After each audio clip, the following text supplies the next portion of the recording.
मटण ठेचा तर मी नेहमीच बनवते म्हणजे मटण खरडा. पण आज मी बनवणार होते चिकन ठेचा किंवा चिकन खरडा. तर त्यासाठी मी हिरवी मिरची भरपूर अशा घेतल्या आहेत.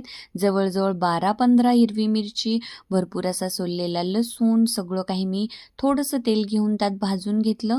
खोबरं देखील हलकंसं ब्राऊन होईपर्यंत भाजून घेतलं आणि त्याचा एक मस्त असा ठेचा तयार करून घेतला.